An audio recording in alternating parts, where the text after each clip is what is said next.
예, 목소리가 작습니다. 할렐루야. 예, 우리 주님께서 부활하셨습니다. 믿으십니까? 현대인들은 예수님의 부활을 잘 믿으려고 하지 않습니다. 성경이 기록하고 있는 기적들, 하나님이 세상을 창조하신 것, 그리스도 예수께서 동정녀에게서 탄생하신 것, 또 예수님께서 죽음에서 부활하신 것, 이러한 이성으로 설명이 불가능한 그러한 사건들에 대해서 사람들은 그러한 일들이 실제로 역사 안에서 일어난 그런 역사적 사건이라고 인정하는 것을 꺼려합니다. 사람들은 이러한 놀라운 일들을 그저 하나의 신화처럼 그렇게 치부해버립니다. 부활 사건에 대해서도 한 훌륭한 인격자이며 또는 위대한 스승이었던 예수라는 그 사람이 가지고 있었던 정신이 그의 제자들에게 그리고 그를 따르는 신자들에게 이어져서 그들의 마음속에 그 정신이 살아있는 것, 이런 정신의 계승이 그 부활이다, 이렇게 설명하는 사람들이 있습니다.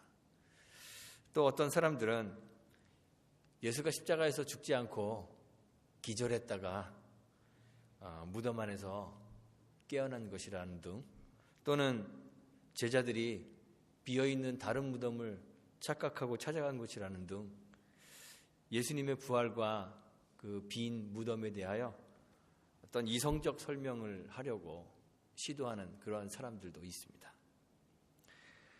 죽은 자의 부활이라는 이 사건을 역사적 사실로 받아들이지 못하는 것은 사실 비단 현대인들만의 그러한 문제는 아닙니다. 바울이 복음을 전하고 있을 당시에도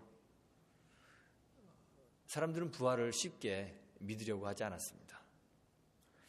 사도행전 17장 32절에 보면 바울이 예수 부활의 복음을 전했을 때 그중 어떤 사람들이 죽은 자의 부활에 관한 이 이야기를 듣고 혹은 기롱했다고 그렇게 기록하고 있습니다. 고린도전서 5장 12절에서 바울은 죽은 자 가운데 부활이라는 것은 없다, 이렇게 주장하는 사람들이 있다고 그렇게 기록하고 있습니다. 부활이라는 것은요, 쉽게 우리의 이성으로 납득하고 받아들일 수 없는 참 어려운 문제입니다. 그래서 사람들은 예수님의 그 부활을 역사적 사건으로 받아들이려고 하지 않습니다. 그런데 바울은 예수의 부활에 관한 이 역사성이, 역사 안에서 실제적으로 일어난 이 부활 사건이 우리가 가지고 있는 신앙에 필수적이라고 그렇게 말합니다. 고린도전서 15장 14절부터 보면 바울이 이렇게 이야기하죠.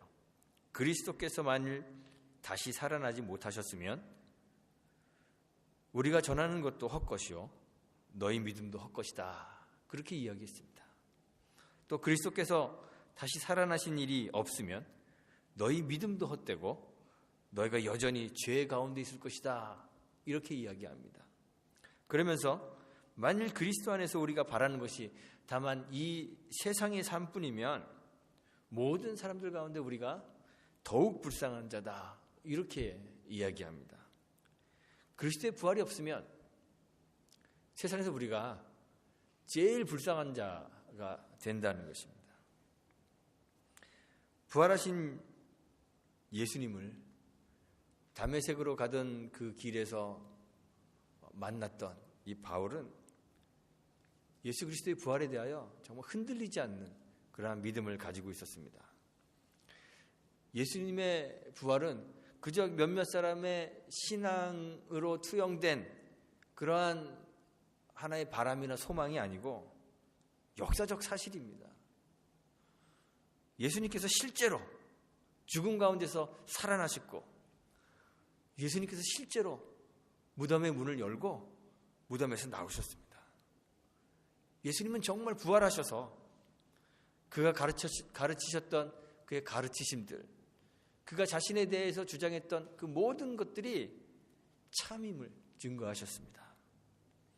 예수님의 죄 없으심, 죄가 없으시기 때문에 죽음이 그를 가둘 수 없다는 그 사실을 부활로 예수님이 증명하셨습니다.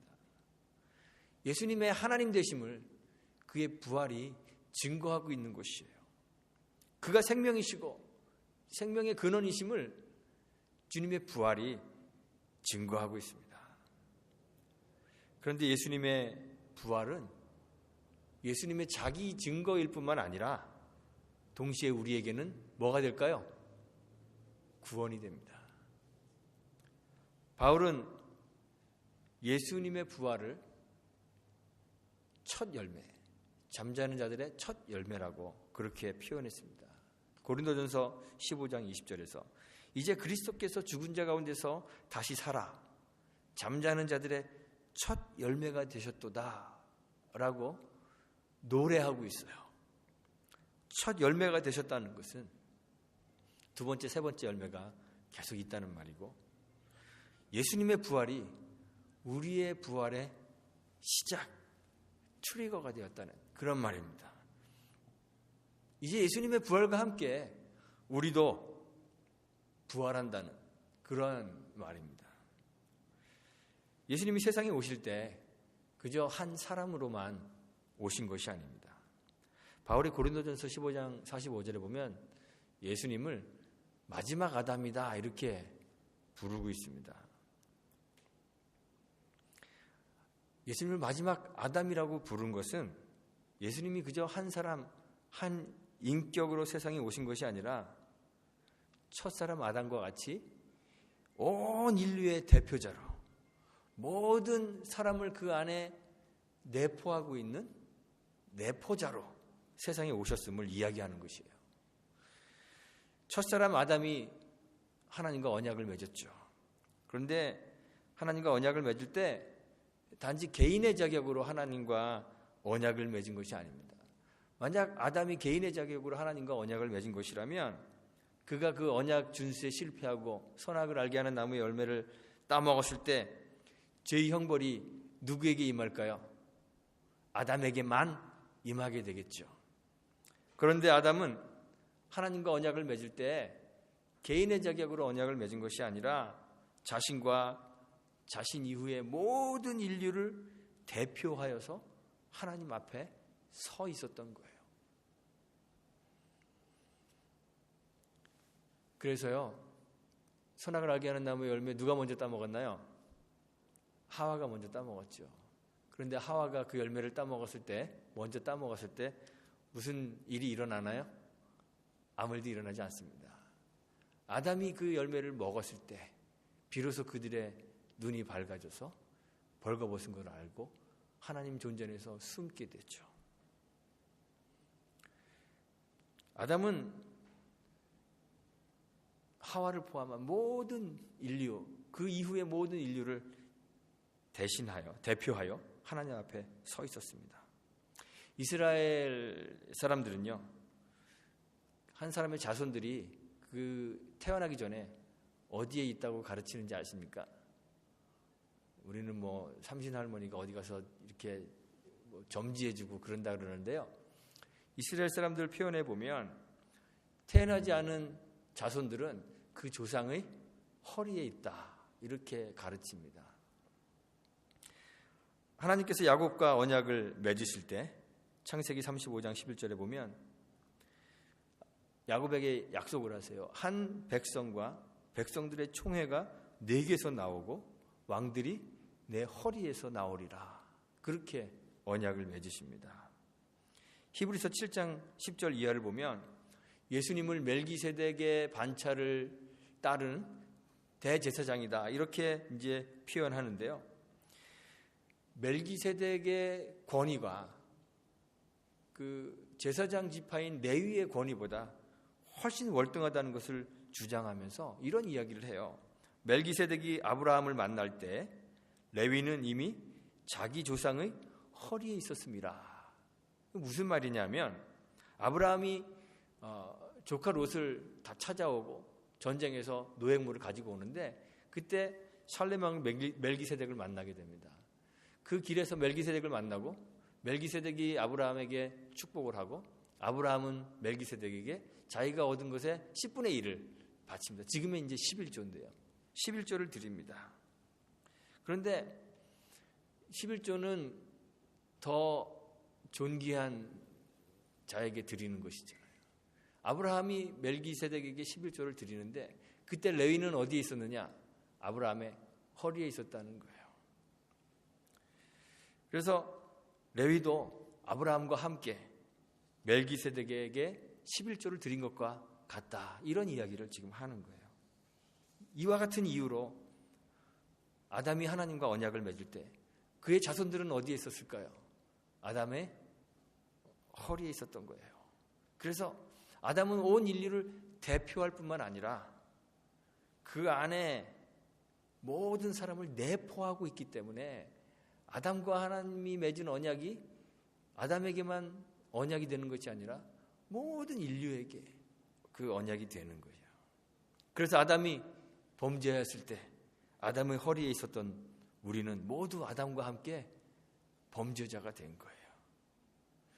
예수님이 마지막 아담이라고 한 것은 예수님이 인류의 대표이시고 또 대표이실 뿐만 아니라 예수님 안에 우리 모든 인류가 내포되어 있다는 말이에요. 그 안에 우리가 들어있다는 말입니다. 그래서 예수님이 십자가에서 죽으실 때 우리를 대신하여 죽으셨을 뿐만 아니라 우리를 대표하여 죽으셨고 또한 그의 죽으심 안에 우리의 죽음이 함께 내포되어 있었다는 것입니다. 그래서 예수님이 십자가에 죽으실 때 우리가 주님과 함께 십자가에서 죽게 되었다는 말입니다. 그래서 바울이 오늘 본문 5절에서 보면 우리가 그의 죽으심과 같은 모양으로 연합한 자가 되었다 이렇게 이야기하고 있습니다. 우리가 주님 안에서 주님과 연합하였기 때문에 주님이 죽으셨을 때 주님이 우리를 대신하여 죽었을 뿐만 아니라 우리도 주님과 함께 죽게 되었다는 말입니다. 그냥 우리의 죽음이 관념적이거나 아니면 너도 그냥 죽는 것으로 쳐줄게 이렇게 죽는 것으로 쳐주는 것이 아니라 실제로 우리가 십자가에서 죽었다는 것입니다. 우리가 예수님의 죽으심과 함께 죄의 모든 대가, 죄의 형벌을 함께 다 치렀다는 그러한 말입니다. 바울은 이 주님의 죽으심이라는 이 역사적 사건이 우리에게 미치는 그 결과에 대해서 설명하면서 주의 십자가가 우리의 옛사람을 십자가에 못 박았다 이렇게 지금 표현하고 있어요. 우리의 죄의 몸이 죽었기 때문에 이제 다시는 죄의 종로를 타지 않게 되었다 이렇게 이야기합니다. 우리의 죽음이 실제적이기 때문에 주의 십자가가 우리를 죄에게서 벗어나 의롭다 하심을 얻게 만들어 주었다 이렇게 이야기하고 있는 거예요. 그런데 그리스도와 연합하는 이 연합이 그의 죽음에만 영향을 미치는 것이 아닙니다. 예수님께서 죽음에서 부활하셨기 때문에 우리도 예수님과 함께 부활하게 되는 거예요. 바울이 본문에서 얘기하죠. 만일 우리가 그의 죽으심과 같은 모양으로 연합한 자가 되었으면 또한 그의 부활과 같은 모양으로 연합한 자도 되리라. 예수님의 부활은 예수님의 하나님 되심을 증거하고 있을 뿐만 아니라 우리를 그리스도와 함께 부활한 자로 만들어주는 거예요. 그리스도의 부활에 참여한 자가 되게 만듭니다. 우리는 그리스도와 함께 죄의 육체의 죽음과 부활을 경험하였기 때문에 다시는 사망이 우리를 주장하지 못하게 되었습니다. 우리가 다시 살게 된 것은 옛사람으로 죄의 몸으로 다시 살게 된 것이 아니라 그리스도와 같이 의롭다 하심을 얻은 몸으로 다시 살게 되었습니다. 그리스도의 부활과 함께 우리는 완전히 새로운 존재로 성경적 표현에 의하면 거듭나게 된 것이죠. 그래서 부활을 경험한 사람들은 우리들은 세상과는 완전히 다른 그러한 삶을 살게 됩니다. 살 수 있게 됩니다.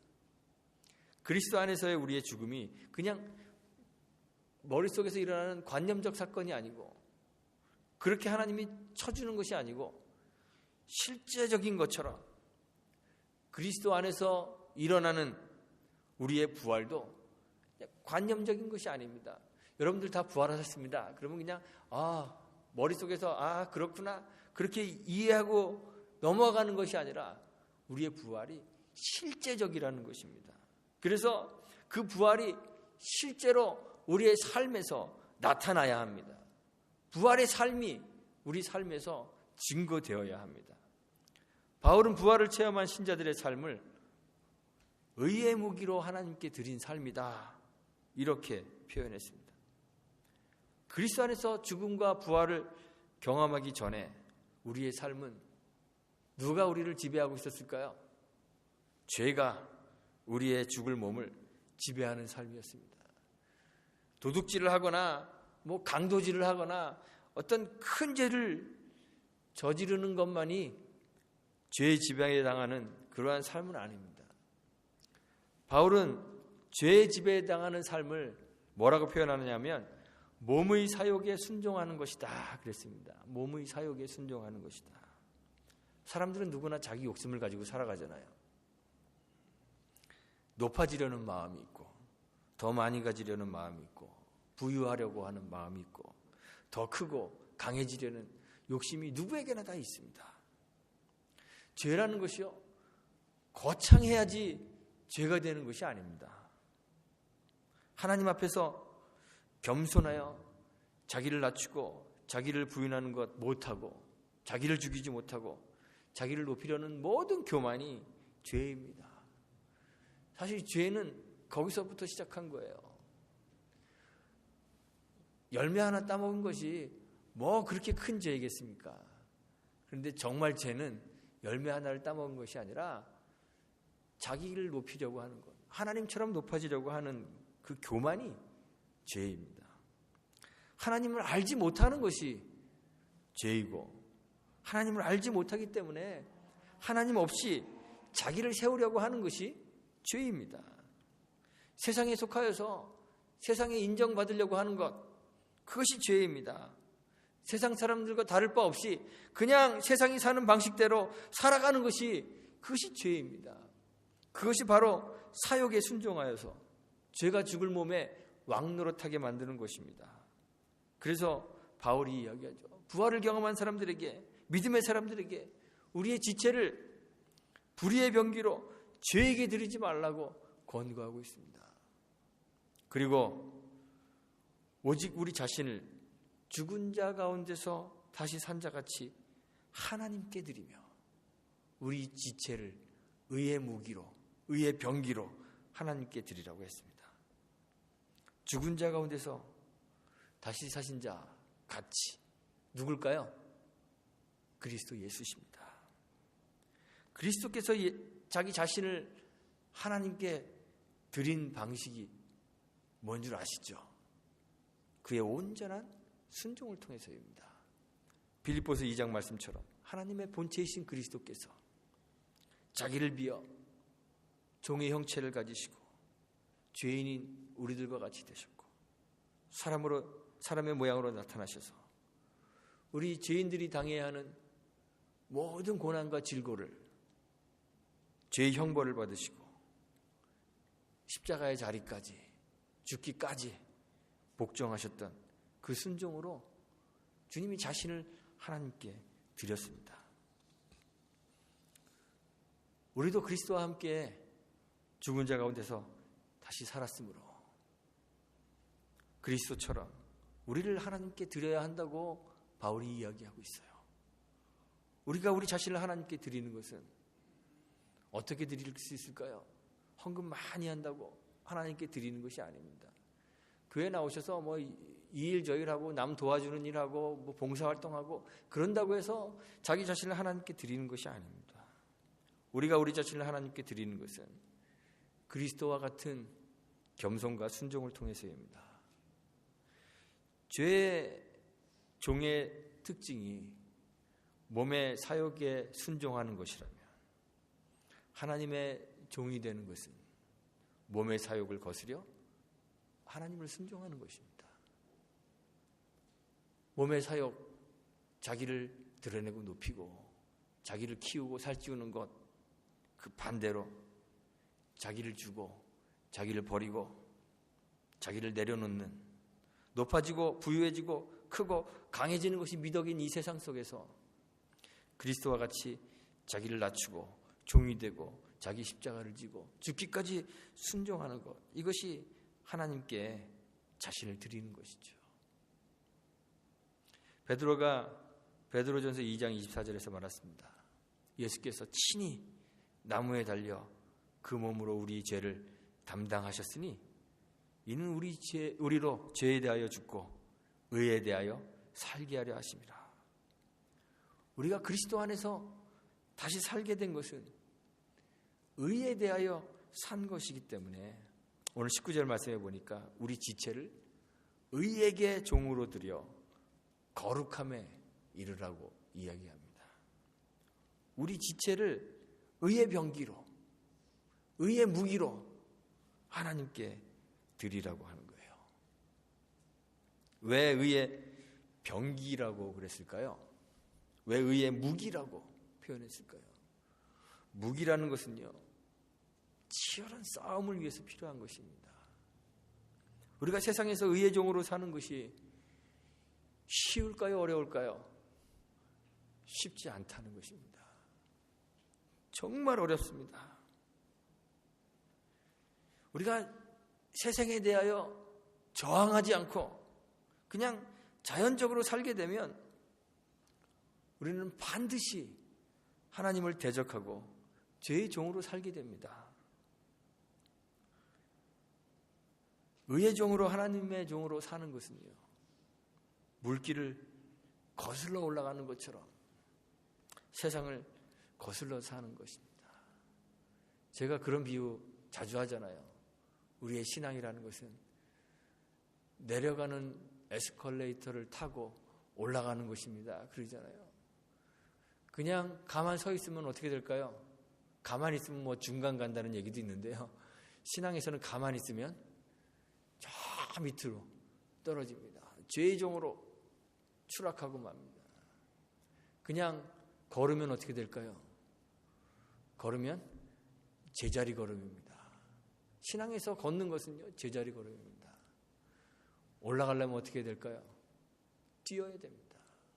열심히 뛰지 않으면 우리의 신앙은 위로 올라갈 수가 없어요. 의의 종으로 살 수가 없습니다. 의의 종으로 사는 것은 치열한 싸움입니다.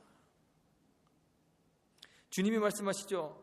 천국에 이르는 길과 천국으로 들어가는 문은 좁고 협착하다 그랬습니다. 그래서 찾는 이가 적다고 하셨습니다. 부활을 경험한 자로 사는 것, 의의 종으로 사는 것, 치열한 싸움을 싸워야 하는 것입니다. 신앙이 쉽다고 생각하지 마십시오. 우리 육신이 원하는 것을 포기해야 합니다. 세상에서 많은 손해를 보아야 합니다. 때로는 사람들에게 멸시도 받아야 합니다. 때로는 가난과 궁핍도 각오해야 하는 일입니다. 그래서 바울이 신자들에게 의의 병기로, 의의 무기로 우리 지체를 하나님께 드리라고 했습니다. 주님이 말씀하신 것처럼 세상의 미움을 감수해야 하는 것이죠. 우리가 이 의의 병기로 삶을 걸어갈 수 있는 것은, 이 치열한 싸움을 싸울 수 있는 것은 주님이 부활하셨기 때문에 그래요. 우리가 주님의 부활에 연합했기 때문입니다. 우리는 세상에 부활이 없다, 예수님의 부활을 믿지 않으려는 그런 세상 속에 살고 있습니다. 죄에 대하여 죽고 의에 대하여 사는 부활이 세상에는 없습니다. 그래서 세상은요, 오직 각자 자기 자신이 원하는, 육체가 요구하는 사역에 순종하며 그렇게 자기의 삶을 살아갑니다. 그것이 세상입니다. 그 속에서 우리 신자들이 살아가는 거예요. 저와 여러분들이 살아가는 거예요. 그런데 우리 신자들이요, 마치 주의 죽으심이 그리고 부활이 없는 것처럼 그저 세상을 닮아서 몸의 사역에 순종하고 살아가요.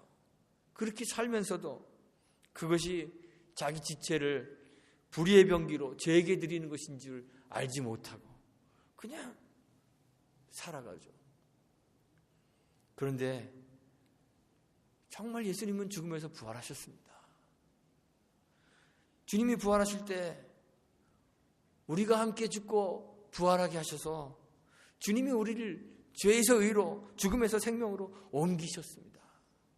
정말 주님이 그렇게 하셨습니다. 우리를 당신의 죽음과 부활에 연합하게 하셔서 우리로 죄에 대하여 죽고 의에 대하여 살게 하셨습니다. 여러분들은 죄에 대하여 죽고 의에 대하여 사신 분들입니다. 이제 다시는 죄가 우리 몸에 왕노릇하지 못하도록 주님이 우리를 변화시키셨습니다. 그렇다면 우리가 다 그 부활 신앙 안에 거해야 되지 않겠습니까? 그 부활의 삶 속에 거하셔야 되지 않겠습니까? 주의 대속적 죽음과 부활을 믿음으로 받아들이며 그와 함께 의의 자녀로 거듭난 신자들이 되시기를 간절히 소망합니다. 여러분들 삶을, 저의 삶을 의의 종으로, 우리의 몸을 의의 병기로 하나님께 드려 세상을 거스르는 겸손과 순종의 삶을 살게 되기를 간절히 바랍니다. 우리 모두가 다 세상에 대하여는 죽고 하나님에 대하여는 살아서 오직 하나님의 말씀에만 반응하고 순종하여 거룩함에 이르는 그런 저와 여러분들이 다 되시기를 주님의 이름으로 축원드리고 부탁드리겠습니다. 함께 기도합니다.